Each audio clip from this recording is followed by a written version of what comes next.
Hello, ladies and gentlemen, it's Ulan Gaming, and I'm here to talk about Sweden today. Sweden's flag was the first flag I ever made, and I also had to remake it because it was terrible. Because instead of making a blue flag and then making two small rectangles to make the cross, my dumbass, for the first ever flag that I made during these tier lists, I made a yellow flag and put four blue squares and tried to size them all correctly, and it was just terrible. Because the cross turned out like lopsided and different sizes on the top compared to the bottom. It was a mess. It was a mess. But I fixed the flag a long time ago because I was like, no, I am keeping this. This is too shit even for me. And so here we have this flag here. Sweden was one of the new civilizations to come with the Definitive Edition on release, and let's get into it. So for its unique mechanics, it has torps. Sweden is another house booming civ, much like Britain or Japan or Inca, stuff like that. But torps are a little different than other house booming civs because after a while they just become houses. Torps are houses that absorb resources around them like a villager. But they can't move, which basically means that torps are a finite house boom mechanic. You can't boom with them forever. They do spawn a berry bush, but it's not enough to get a real boom out of it, and even then it's still limited. Torps do have you do need to be careful with torps because the power of Sweden is supposed to come from the fact that they boom very hard very quickly and then fall off after a little bit. But after several nerfs to their torps, they have gone from being one of the best civilizations into the game to one that struggles a little bit in 1v1s compared to a lot of the other civilizations.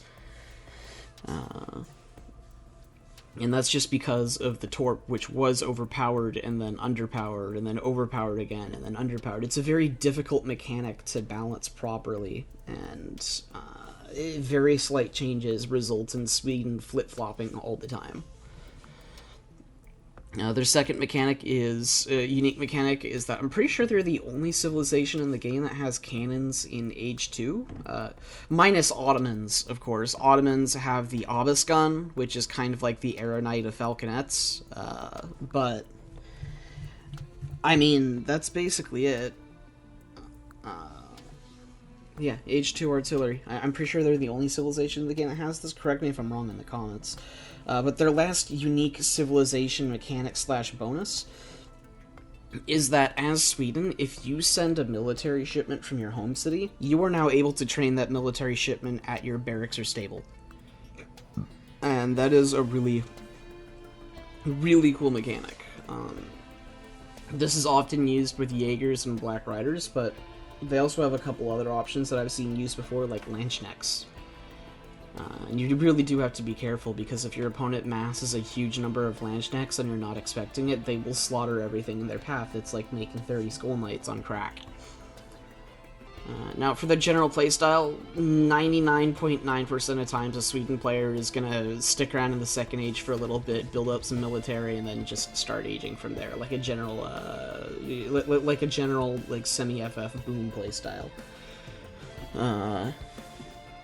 And that is just because Sweden's economy just isn't strong enough generally to support full fast fortresses and make them worth it and better than a normal semi-fast fortress. Now, there are, of course, like, unique strategies like the Hussar start that my brother has created and various other things, but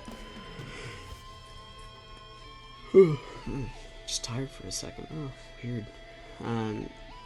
But yeah, there are other strategies that Sweden can do, but the most common one that you will find is the semi-FF. Now, as for their age-up system, they have politicians, the basic bitch ages, and the explorers, just basic explorers. Now, they have 3 unique units, and this is to supplement the fact that they have access to trainable mercenaries. They just don't have very many unique units. They don't even have very many units in general. But their unique units are the Leather Cannon, a weak falconet that is available in the Second Age.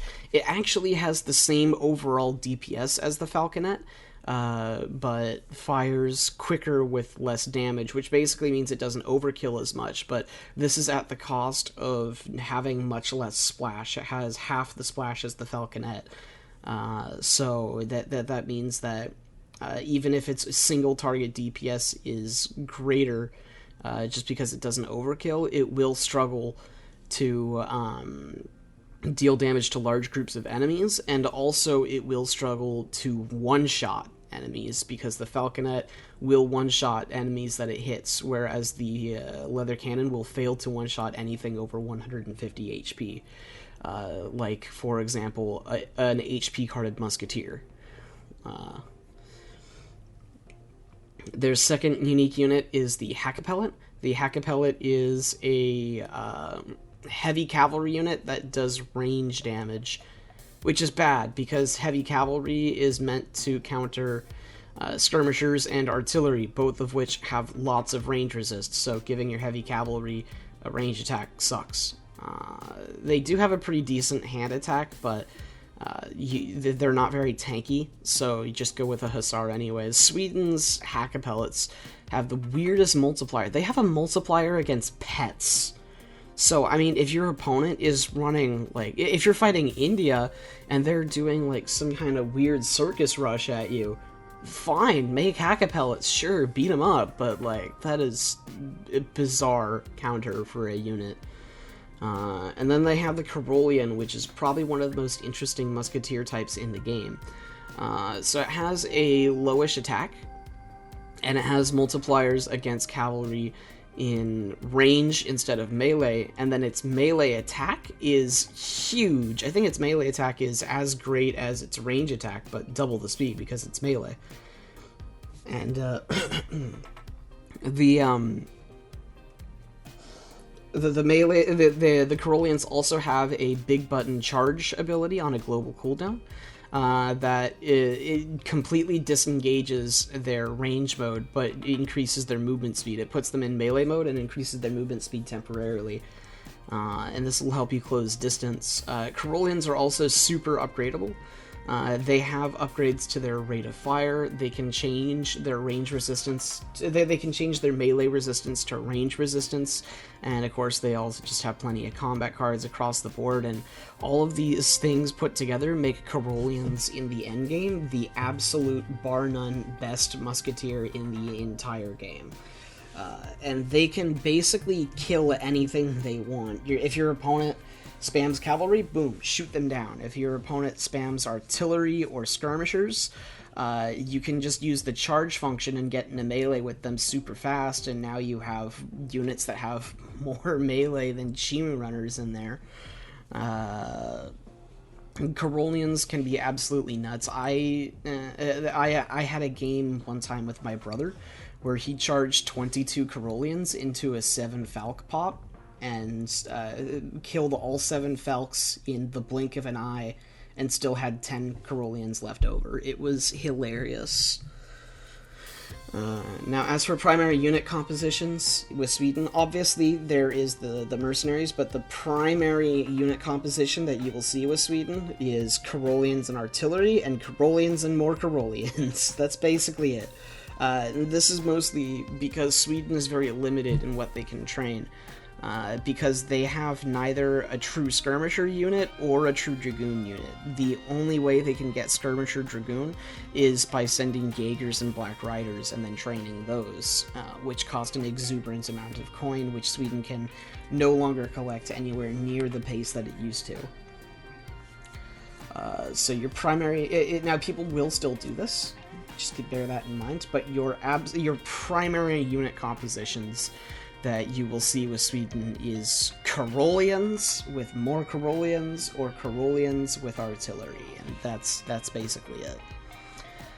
Now, the big things to watch out for with Sweden is mercenaries, because Sweden can just do a sudden switch to mercenaries and throw your whole unit comp out of whack, and it's something that you need to watch out for very, very...